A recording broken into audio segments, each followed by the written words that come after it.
Hello mga kayami! Magandang gabi! Andito na naman pala tayo mga kayami sa aking munting kusina.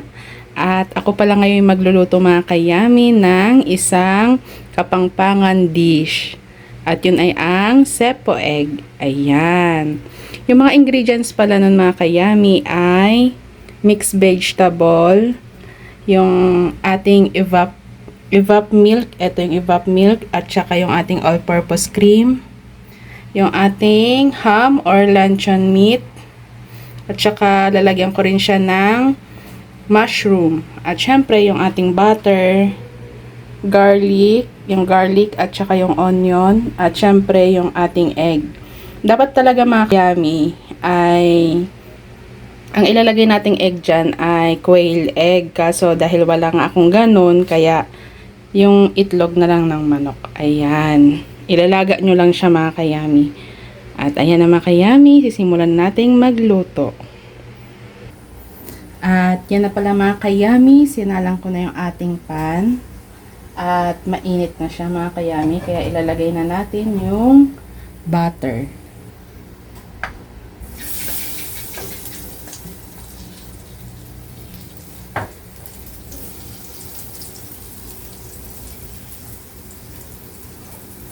Sunod naman ay ilalagay na natin yung garlic para hindi masunog yung ating butter na linagay.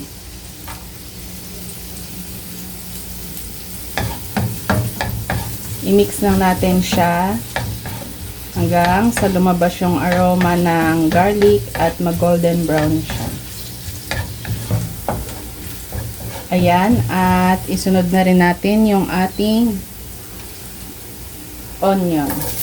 Ayan. Haluin lang natin ulit hanggang sa mag-caramelize yung onion.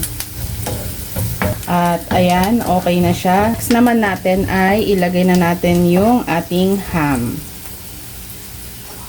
Kung wala naman kayong ham mga kayami, pwede namang luncheon meat yung inyong gamitin. Haluin lang natin siya mga kayami hanggang sa mag-brown yung ating ham. At yung dish nga pala na ito mga kayami, pwede nyo rin pala siyang lagyan ng ng atay ng manok. At pwede nyo siyang lagyan mga kayami ng ng mushroom powder para kung gusto nyo talagang maging creamy yung inyong sauce. At medyo nagbabrown na siya mga kayami. Yan lang natin siya ng konti pa. At ayan na mga kayami, medyo nagbabrown na siya.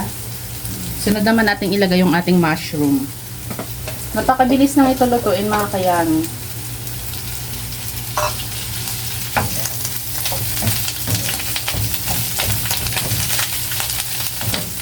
At next naman, ilagay na natin yung ating ng mixed vegetables.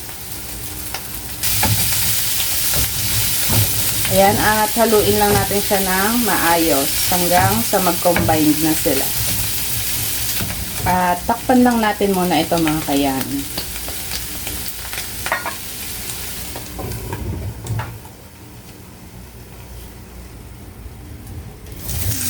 At ayan na siya mga kayami.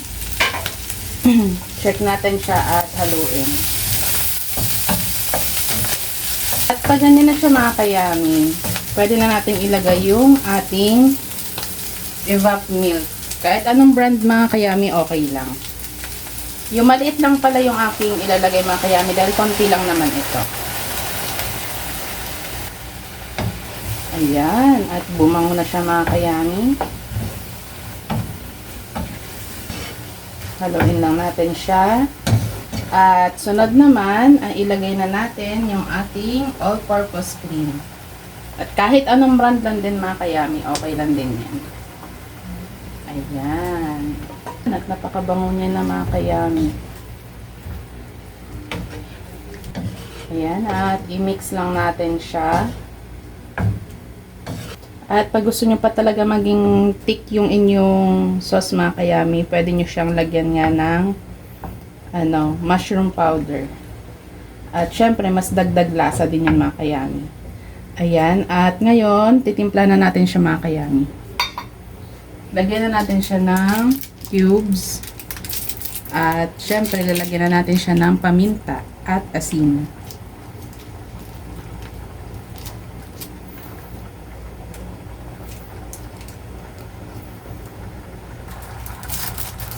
Kung mahilig pala kayo mga kayami sa mga makrimi na pagkain, makrimi na mga ulam, ganyan, try nyo na rin ito. At sigurado akong masarap siya. Haluin lang natin siya. Ayan, at napaka-creamy niya na mga kayami. Tikman natin siya mga kayami kung okay na ba yung lasa niya or mag-add pa tayo ng asin.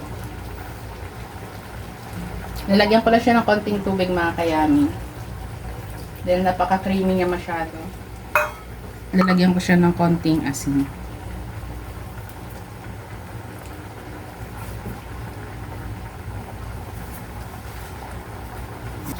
Haluin lang natin mga kayami.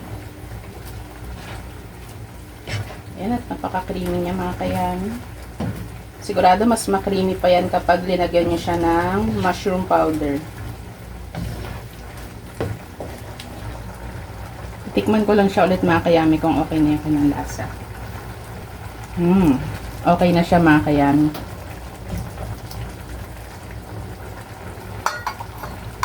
At ayan pala mga kayami, tatakpan lang natin muna siya siyang kumulo ng kumulo. At yan na pala mga kayami, medyo kumunti na yung kanyang sauce. Ngayon naman ay ilalagay ko na yung ating egg.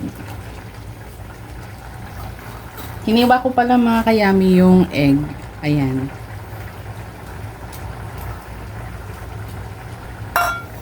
Ayan, at i-mix lang natin siya ulit hanggang sa ma-coat yung egg ng sauce.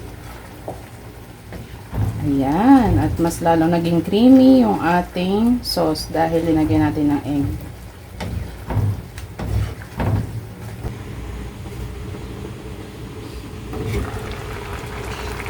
At yan na pala mga kayami, luto na yung ating sepo egg, creamy sepo egg. Ayan. Yummers! Kain tayo mga kayami. Bye-bye!